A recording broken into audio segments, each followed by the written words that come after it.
नमस्कार, आप देख रहे हैं देवभूमि इनसाइडर। मैं हूं आपके साथ शुभांगी भट्ट। रुक करते हैं आज की मुख्य खबरों की ओर। पुष्कर सिंह धामी ने गवर्नर को सौंपा इस्तीफा, नई सरकार बनने तक कार्यवाहक सीएम रहेंगे। भाजपा प्रदेश अध्यक्ष मदन कौशिक बोले, केंद्रीय पर्यवेक्षक विधानमंडल दल की बैठक के बाद तय करेंगे कौन होगा सीएम। हार कर भी अपनों का दिल जीत गए पुष्कर सिंह धामी, कई विधायकों ने की सीट छोड़ने की पेशकश।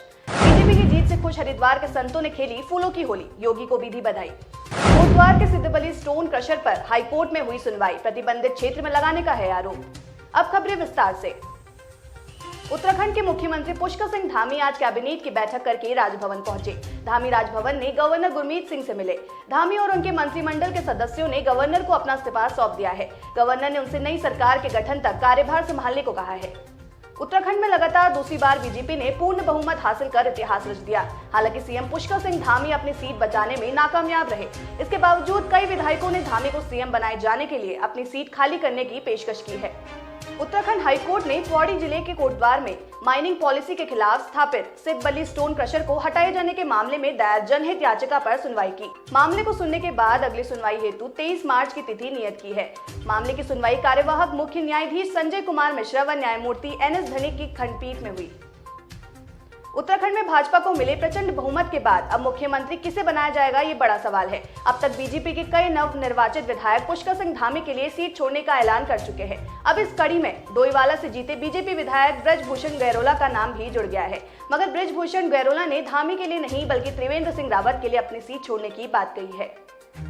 पूर्व सीएम हरीश रावत की बेटी अनुपमा रावत ने भाजपा के कब्जे में रही हरिद्वार ग्रामीण सीट पर जीत हासिल की है। अनुपमा रावत ने इस सीट पर कैबिनेट मंत्री स्वामी यतीश्वरानंद को हराया। अनुपमा ने चुनाव जीतने के बाद हरिद्वार की जनता का आभार जताया है। वहीं हरीश रावत ने ट्विटर हैंडल पर लिखा है कि हरिद्वार ग्रामीण से अनुपमा की जीत मेरे लिए एक बहुत बड़ी संजीवनी है। मैं किन शब्दों में हरिद्वार ग्रामीण की जनता व भाई बहनों और हरिद्वार वासियों का आभार व्यक्त करूं, मुझे शब्द खोजे नहीं मिल रहे हैं। उत्तराखंड के हरिद्वार जिले में लूट का एक अजीब मामला सामने आया है। यहाँ बदमाशों ने पहले तमंचे के बल फैशन शो ऑर्गेनाइजर के कपड़े उतरवाए, फिर उसके साथ लूट की वारदात को अंजाम दिया। इसके बाद बदमाश पीड़ित के कपड़े भी लेकर भाग गए। पीड़ित ने हरिद्वार नगर कोतवाली में मामला दर्ज करवाया है। उत्तराखंड और उत्तर प्रदेश में एक बार फिर से भारतीय जनता पार्टी की सरकार बनने के बाद हरिद्वार के संत समाज में खुशी की लहर है। हरिद्वार के प्राचीन अवधूत मंडल आश्रम में पढ़ रही छात्राओं के साथ अवधूत मंडल के श्री महंत व महामंडलेश्वर स्वामी रूपेंद्र प्रकाश ने फूलों के साथ होली खेली और भारतीय जनता पार्टी की जीत की खुशी मनाई। देहरादून के ऋषिकेश विधानसभा सीट पर 3 बार से लगातार विधायक रहे विधानसभा अध्यक्ष प्रेमचंद अग्रवाल ने चौथी बार भी ऋषिकेश सीट पर जीत दर्ज करी है। प्रेमचंद अग्रवाल ने अपने प्रतिनिधि जयेंद्र चंद रमोला को 19,068 वोटों से हराया है। इससे कार्यकर्ताओं में खुशी है। प्रेमचंद अग्रवाल की जीत के बाद उनके आवास पर बधाई देने वालों का तांता लगा हुआ है। इस दौरान प्रेमचंद अग्रवाल ने कहा कि उनको अपनी जीत के साथ साथ प्रदेश में भाजपा सरकार बनने की भी खुशी है। यमकेश्वर सीट पर बीजेपी प्रत्याशी रेणु बिष्ट की जीत के बाद बीजेपी समर्थकों का जोश हाई है, लेकिन इस जोश में बीजेपी समर्थक ने जोश खो दिया। बीजेपी समर्थक नवीन राणा ने स्वर्गाश्रम के मैनेजर जयेश झा को थप्पड़ जड़ दिया। ये घटना सीसीटीवी कैमरे में कैद हुई है। मामले में पुलिस ने एफआईआर दर्ज कर ली है।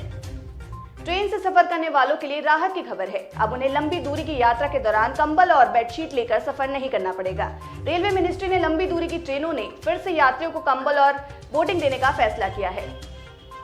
कोरोना का दौर शुरू होने के बाद इंडियन रेलवे ने मार्च 2020 से यात्रियों का चादर, तकिया और कंबल देना बंद कर दिया था। कोरोना महामारी की वजह से ये सुविधा करीब 2 साल तक पैसेंजरों को नहीं मिली थी। आज के लिए बस इतना ही। बाकी अपडेट्स के लिए देखते रहें देवभूमि इनसाइडर। आज ही डाउनलोड करें देवभूमि इनसाइडर ऐप।